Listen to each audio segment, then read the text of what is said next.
मौसम भी शानदार है। जो हमारा हमसफ़र है वो भी काफ़ी दिलचस्प है। गाइस साहब मैं बैठ गया हूँ इस N-Line i20 में और अब बात करते हैं ड्राइव की। इस N-Line की DCT IMT दोनों चला रही है और नमस्ते Times I family, I am Kranti Sambhav. Welcome to this beautiful place next to Udaipur. बिल्कुल हिल स्टेशन जैसा लग रहा है। यहाँ मैं पहुँचा जब कार लेकर तो यकीन नहीं हो रहा था कि उदयपुर के पास ऐसी खूबसूरत जगह मुझे देखने को मिलेगी, लेकिन खूबसूरत है, मौसम भी शानदार है और जो हमारा हमसफ़र है वो भी काफ़ी दिलचस्प है। We are driving this new Hyundai i20 N-Line, जिससे कंपनी ने Hyundai ने इंडिया में हाल में लॉन्च किया है। कंपनी ने N-Line जो रेंज है उसे लॉन्च किया है और उसी की पहली पेशकश है i20 N-Line। तो ये दरअसल परफॉर्मेंस विंग है Hyundai की कार्स का, जो इंटरनेशनली ठीक ठाक इस्टेब्लिश हो गया और जैसा कंपनी ने कहा है कि अभी लास्ट जो उनकी सेल्स की बात थी, ऑलमोस्ट 1 लाख गाड़ियाँ जो N-Line सीरीज़ की थी वो ऑलमोस्ट बिक गई हैं। यूरोपियन मार्केट में अगर हम बात करें तो जो i30 N-Line है वो ऑलमोस्ट 20% के आसपास मार्केट शेयर है अगर i30 की बिक्री की बात करें यूरोपियन मार्केट में। तो ये सारी चीज़ें अगर हम देखें तो इसमें सवाल ये उठता है कि इसमें चेंजेस आखिर क्या होंगे। तो चेंजेस जो इसमें हैं वो केवल कॉस्मेटिक है या परफॉर्मेंस ओरिएंटेड है, यानी तेज़ तर्रार है या नहीं, या जिस मोटर स्पोर्ट डिवीज़न से ये इंस्पायर्ड है उस तरह के परफॉर्मेंस है, उस तरह का एक्साइटमेंट ये आपको देती है कि नहीं। तो ये रिव्यू में हम वही जानने की कोशिश करेंगे।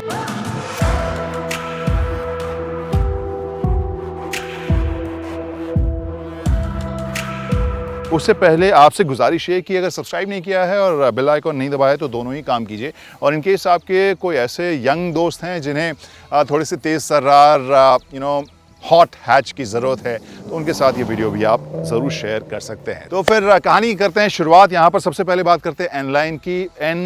नामयांग जहाँ पर इनका हेडक्वार्टर्स है, या फिर नürburgring जहाँ पर टेस्ट होती हैं गाड़ियाँ, इन दोनों से इंस्पायर्ड N-Line इसका नाम है।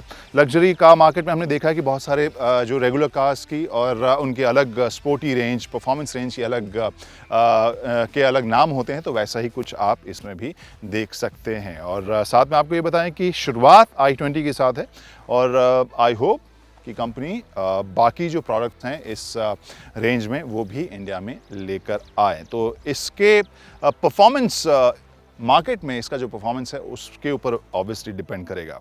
तो आज सबसे पहले हम बात करते हैं कि इसमें आपको रेगुलर i20 से क्या अलग देखने को मिल रहा है। तो उस फीचर्स के लिस्ट के ऊपर एक बार हम नज़र डाल लेते हैं।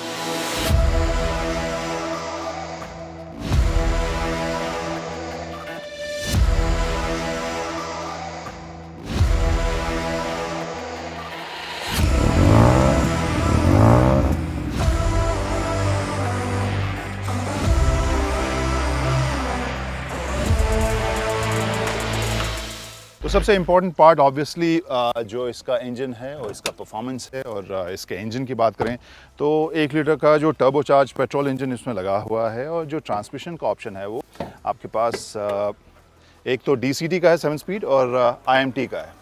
तो DCT और IMT का आपको ट्रांसमिशन ऑप्शन देखने को मिलेगा इसके साथ, और प्लस टर्बो GDI जैसा हमने बताया। और इसका जो आउटपुट है वो अराउंड 118 bhp के है, 172 न्यूटन मीटर्स के आसपास का टॉर्क है और एक हैचबैक के लिए काफ़ी एक्साइटिंग नंबर हम उसे कह सकते हैं। इसका परफॉर्मेंस कैसा होता है उस आउटपुट के साथ वो भी हम देखेंगे।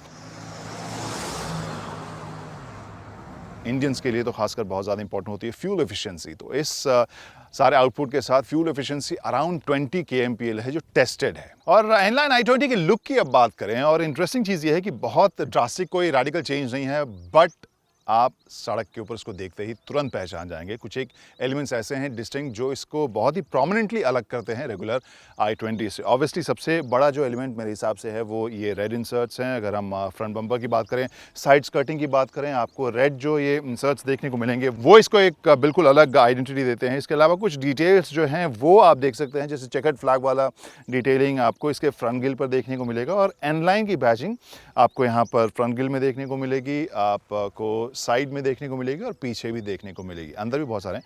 बट ओवरऑल अगर मैं लुक की बात करूं तो जिस तरह से i20 है, शार्प, स्मार्ट और काफ़ी मॉडर्न से दिखने वाली, वही चीज़ इसमें भी आपको देखने को मिलेगी। But at the same time बहुत ही कम एफर्ट के साथ ही, लेकिन इसकी पर्सनालिटी को काफ़ी डिस्टिंक्ट ज़रूर बना दिया है Hyundai के डिज़ाइनर्स ने। वैसे कलर के बारे में आपको बता दें कि ये जो ब्लू कलर है, dark blue, I forgot the name, तो ये दरअसल i20 N-Line के लिए ही कंपनी ने एक्सक्लूसिव अभी निकाला है। सो ओवरऑल लुक के हिसाब से ये मेरे थॉट्स थे। अब बढ़ते हैं आगे। वैसे लुक में पिछले हिस्से में एक बहुत ही प्रोमिनेंट सा बदलाव है, छोटा है लेकिन काफ़ी प्रोमिनेंट, क्योंकि जिसकी भी नज़र जाएगी तुरंत ट्विन टिप जो एग्जॉस्ट यहाँ पर देखने को मिल रहे हैं उसके ऊपर नज़र जाएगी। और आमतौर पर इस तरह के एग्जॉस्ट वैसे ही स्पोर्टी स्टेटमेंट देते हैं। इसकी आवाज़ कैसी अलग है वो भी अब आपको सुनाते हैं।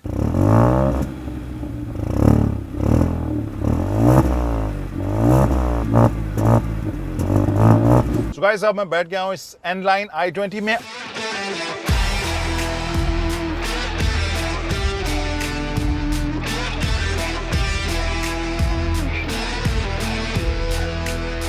अंदर का माहौल जो है वो ज़रा डिटेल में फटाफट आपको बताता हूँ। स्टीयरिंग व्हील की अगर बात करें, ये नया लेआउट आपको देखने को मिलेगा। यहाँ पर लेफ्ट साइड में ऑडियो का कंट्रोल है, स्मार्टफोन कनेक्टिविटी, कनेक्ट डिसकनेक्ट ये सब आप यहाँ से कर सकते हैं। इसके अलावा जो वॉइस कमांड देना है वो भी आप दे सकते हैं। राइट साइड में इन्फो और डिस्प्ले के कुछ एक कमांड्स देखने को मिलेंगे, प्लस क्रूज़ कंट्रोल। इसमें आपको क्रूज़ कंट्रोल भी मिल रहा है, तो उसका यहाँ पर कमांड आपको देखने को मिलेगा।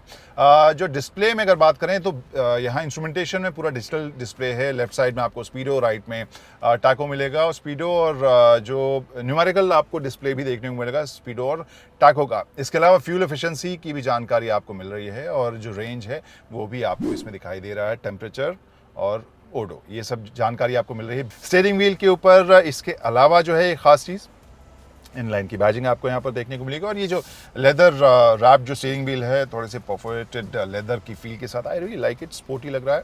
और ओवरऑल जो फील है वो काफ़ी स्पोर्टी डार्क ग्रे वाली फील आ रही है। और इसमें भी बाहर जैसा हमने बम्पर पे देखा, साइड्स कटिंग भी देखा, वैसे ही रेड एलिमेंट्स इंसर्ट्स देखने को मिलेंगे, चाहे वो AC वेंट्स के यहाँ पर नॉब्स देखें, या फिर जो क्लाइमेट कंट्रोल के बटन्स हैं, टेम्परेचर और फैन स्पीड ऊपर नीचे करने के लिए, वो भी आपको रेड इंसर्ट्स के साथ मिलेंगे। इसके अलावा यहाँ ये DCT वाला वर्जन फिलहाल मैं चला रहा हूँ, जिसमें रेड इंसर्ट आपको यहाँ देखने को मिलेगा। इसके अलावा रेड स्टिचिंग चारों तरफ आपको देखने को मिलेगी, इसके अपहोल्स्ट्री में भी, और ऑब्वियसली इस गियर शिफ्ट नॉब के कवर के साथ भी। तो ओवरऑल फील डार्क ग्रे और रेड के कॉम्बिनेशन के साथ स्पोर्टी लग रहा है, नया लग रहा है। और I find it pretty cool. यहाँ पे भी आपको अपहोल्स्ट्री में भी N-Line की बैजिंग देखने को मिलेगी, और चेकर्ड फ्लैग का यहाँ पर डिटेलिंग दी गई है।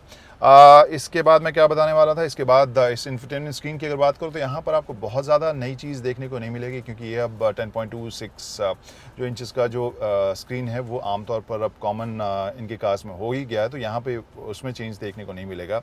नीचे आपको क्लाइमेट कंट्रोल मिल रहा है, और इसके अलावा नीचे USB का पॉइंट है, एक चार्जिंग का पॉइंट है, और बीच में एक 12 वोल्ट का पावर सॉकेट भी दिया गया है। उसके नीचे आप देख सकते हैं कि वायरलेस चार्जिंग का यहाँ पर ऑप्शन देखने को मिल रहा है। अगर गियर शिफ्ट नॉब की बात करें तो ये भी स्पोर्टी लग रहा है, परफोरेटेड लेदर रैप्ड फील के साथ। प्लस इसे आप प्रेस कीजिए आगे की तरफ और फिर इसे रिलीज कीजिए। यहाँ पर आप पार्क, रिवर्स, न्यूट्रल ड्राइव के अलावा एक स्पोर्ट मोड में भी इसे आप जब इधर शिफ्ट करते हैं, then you can move it manually.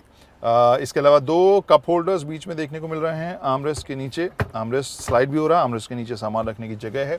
और क्या है, तो यहाँ पर मोरलेस जो जगह कहानी है वो यहीं ख़त्म होती है। हाँ, बड़े बॉटल रखने के लिए भी जगह है, और बोस के साउंड सिस्टम आपको इसमें देखने को मिल रहा है। 58 कनेक्टेड फीचर्स इसमें दिया जा रहा है, तो कोशिश करते हैं एक उनमें से एक ट्राई करने का। हेलो ब्लू लिंक,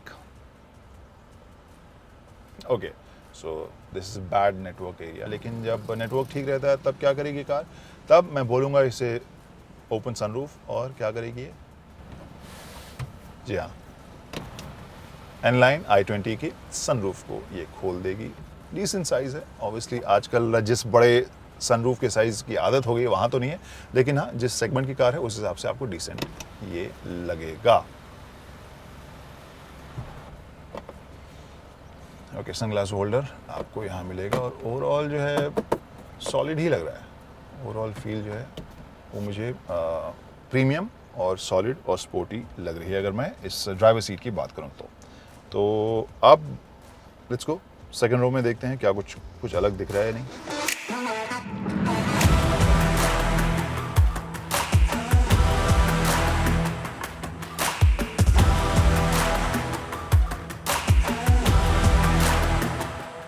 क्रांति Sambhav reporting from the second row of N-Line I-20। यहाँ जगह की बात करें, एवरेज इंडियन हाइट के लिए जगह अच्छी लगेगी। ये मैंने अपनी ड्राइविंग पोजीशन के हिसाब से सेट किया है और मेरे लिए भी नी रूम थोड़ा सा यहाँ पर बच रहा है। थाई सपोर्ट मेरे लिए थोड़ी सी और बेहतर की गुंजाइश यहाँ लग रही है। फुट मूवमेंट के लिए जगह आपको काफ़ी मिलेगी। आर्मरेस्ट आपको ये सॉलिड सा और हाइट के हिसाब से मुझे ठीक लग रहा है देखने में। 3 लोगों के बैठने की यहाँ पर जगह थोड़ी सी आरामदेह इस वजह से होगी कि यहाँ पर बीच में कुछ भी आपको कोई डिस्टर्बेंस, कोई टनल देखने को नहीं मिलेगा। यहाँ एक चार्जिंग का पॉइंट है, फ़ोन रखने के लिए जगह है, एसी वेंट आपको दिया गया है।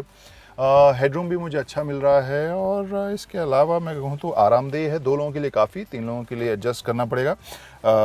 ऑब्वियसली यहाँ पर भी एक बड़े बॉटल रखने की जगह है। सो मेरे ख्याल से जो नेसेसरी एंड सफिशिएंट फीचर्स या कंडीशन है वो इसमें मुझे देखने को मिल रहे हैं। लेकिन एक एडिशन मैं सोच रहा था कि शायद यहाँ पर देखने को मिले, जो यहाँ पर हो सकता है, वो ये कि अगर आप एक परफॉर्मेंस ओरिएंटेड या तेज़ तर्रार कार बना रहे हैं तो पिछले सीट पर बैठे हुए पैसेंजर्स के आरामदेह जगह देने के लिए भी थोड़ी सी बोल्स्टरिंग अगर होती तो मेरे ख्याल से और ज़्यादा उनके लिए आरामदेह होता। क्योंकि अगर आप तेज़ भगा रहे हैं, तेज़ मोड़ रहे हैं तो फिर बॉडी काफ़ी झूमेगी। But that's my feedback. अगर Hyundai उसको बेहतर करे तो मेरे ख्याल से ये और ज़्यादा मज़ेदार जगह और स्पोर्टी जगह सेकंड रो भी इसकी हो जाएगी।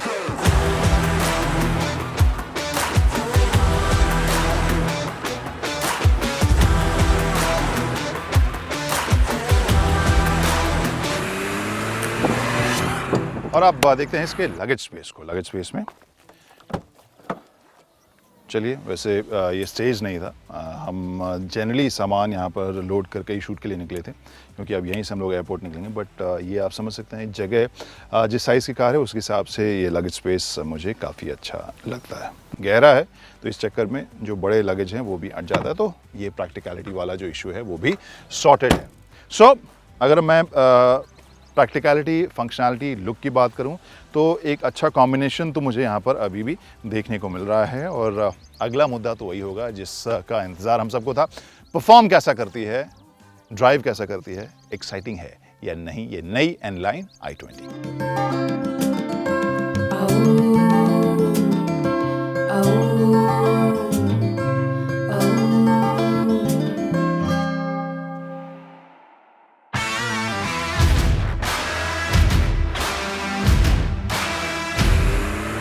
Guys, you must be thinking कि Hyundai N-Line को इंडिया में क्यों इंट्रोड्यूस कर रही है। यहाँ पर कंपनी की जो रीडिंग है उसके बारे में आपको बता दें। जैसे कंपनी का कहना है कि जो मार्केट है, जो कस्टमर है, वो पहले से ज़्यादा रेडी है इस तरह के प्रीमियम और एक्साइटिंग हैचबैक के लिए।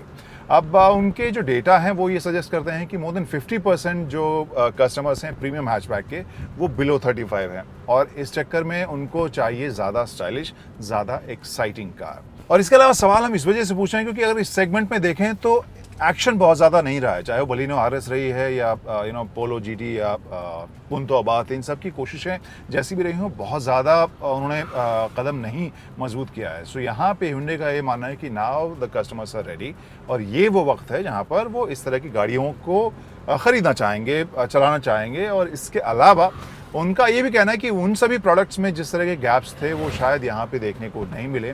चाहे वो हम बात करें कंपनी के फोकस की, कंपनी ज़्यादा फोकस है N-Line के ऊपर, वो आने वाले टाइम में ज़्यादा प्रोडक्ट्स इसमें लेकर आएगा। और इसके अलावा ये कि जो फंक्शनैलिटी और प्रैक्टिकलिटी में जो गैप्स थे उसको कंपनी ने पूरा किया है, क्योंकि जो अलग अलग फीचर्स हैं उनके प्राइस मिला के इंक्रीमेंट अराउंड 1.25 लाख का आता है और कंपनी कह रही है कि ये केवल 50,000 का इंक्रीमेंट है अगर I-20 के टॉप एंड वर्जन से हम इसे कंपैरिजन करें तो। इसके अलावा कंपनी कह रही है जो फ्यूल एफिशिएंसी के फिगर्स हैं वो भी मैच कर रहे हैं जो रेगुलर हैचबैक्स या किसी भी प्रीमियम हैचबैक्स से अराउंड 20 kmpl। तो इन सभी मुद्दों के साथ कंपनी ये ज़रूर ज़्यादा एक्साइटेड है, ज़्यादा कॉन्फिडेंट है N-Line को लेकर। और प्लस हम ज़रूर इसको लेकर काफ़ी क्यूरियस हैं because this is one of the products, first product from Hyundai वो इस मार्केट को तैयार करना चाह रही है। और आई एम श्योर अगर ये सक्सेसफुल रही तो आने वाले टाइम में और भी प्रोडक्ट्स हम देखेंगे Hyundai की तरफ से इस N-Line के वर्जन में। और अब बात करते हैं ड्राइव की इस N-Line की, तो वहाँ पे जो टर्बो इंजन है उसका परफॉर्मेंस इस हैचबैक के साथ आपको मज़ेदार एक्साइटिंग ज़रूर लगेगा, उसमें कोई शक नहीं है। लेकिन ये भी है कि टर्बो जब किक इन करता है उसके बाद जो है वो कहानी शुरू होती है, उससे पहले जो मामला है वो थोड़ा सबड्यूड रहता है। लेकिन इसके अलावा अगर हम कहें, केवल पावर की बात नहीं है, यहाँ पर और भी चेंजेस कंपनी ने किए हैं, जिसमें ऑब्वियसली जो सस्पेंशन का सेटअप है वो काफ़ी ख़ास है और वो मैं महसूस भी कर पा रहा था। तेज़ कॉर्नर्स के ऊपर जिस बैलेंस के साथ, जिस पकड़ के साथ ये घूम रही थी, मुझे लगा कि वो आप तुरंत फील करेंगे। इसके अलावा आपको सस्पेंशन की रिजिडिटी जो है वो अलग ज़रूर महसूस होगी इन केस आप आमतौर पर अर्बन माहौल में चलाएंगे या फिर ऊबड़ खाबड़ सड़कों के ऊपर आप का कम्यूट है, तो वहाँ पर आप इसका सस्पेंशन उतना एंजॉय नहीं करेंगे। लेकिन आप अगर परफॉर्मेंस ओरिएंटेड ड्राइव चाहते हैं, तेज़ तर्रार कॉर्नर टर्न्स के ऊपर आप बैलेंस चाहते हैं, अच्छी पकड़ चाहते हैं, स्टीयरिंग का बिहेवियर चाहते हैं, then I think this makes really good sense. और ये मुझे उस मामले में काफ़ी मज़ेदार और कंट्रोल्ड ज़रूर लगी है। और इसके अलावा DCT का परफॉर्मेंस मैं कहूँगा कि वो मुझे काफ़ी क्रिस्प और काफ़ी इंट्यूटिव लगा। यहाँ पर जो ट्रांसमिशन है उसके लिए आपको वेट नहीं करना है, the way it reads, the way it shift, जिस तरीके का परफॉर्मेंस, जो क्रिस्पनेस मुझे महसूस हुई वो काफ़ी अच्छा मैच इसके परफॉर्मेंस के साथ, इसके पावर के साथ ज़रूर है। So I like the whole combination of this engine and this DCT transmission.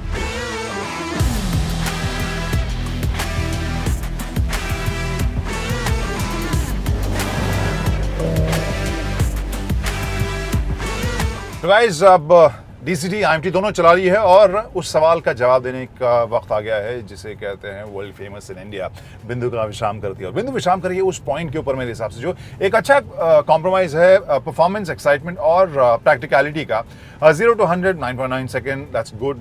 Race car की तरह नहीं है लेकिन दैट्स गुड इनफ। इसके अलावा जो फ्यूल एफिशिएंसी है वो भी 20 के फिगर्स में है जो टेस्टेड है। उस हिसाब से बात करें तो एक अच्छा पॉइंट है, कॉम्प्रोमाइज़ या बैलेंस है। स्पेस, फंक्शनैलिटी, फीचर्स के हिसाब से एक प्रीमियम कार वाली फीचर्स भी है और प्लस फंक्शनैलिटी रेगुलर जो आप इस तरह के एक बड़े हैचबैक में देखना चाहेंगे वो सारे फीचर्स भी हैं। तो ओवरऑल जैसे मैंने कहा कि एक अच्छा बैलेंस, अच्छा कॉम्प्रोमाइज़ है। एंड आई गेस आने वाले टाइम में एक बहुत सॉलिड बेस मेरे ख्याल से ये कार बना पाएगी Hyundai के N-Line के लिए। और फिलहाल अगर बात करें कस्टमर्स की तो वो मुझे लगता है कि उस तरह के कस्टमर्स ज़्यादा इसकी तरफ जाएंगे जो i20 के बारे में सोच रहे थे, यंग, थोड़े से एक्साइटिंग गाड़ी के चाहने वाले हैं और वो थोड़ा सा एक्स्ट्रा पैसा दे के आई गेस इसकी तरफ जा सकते हैं। चलिए गाइस, हमने तो बता दी अपनी कहानी, कैसी लगी गाड़ी और क्या कुछ पॉइंटर्स थे जो आपके साथ शेयर करना चाहते थे। आप शेयर करना चाहें तो उसका रास्ता आपको पता है, कमेंट कीजिए हमारे इस वीडियो के नीचे और इसके अलावा शेयर कीजिए in case your friend, your family, someone is interested in this car.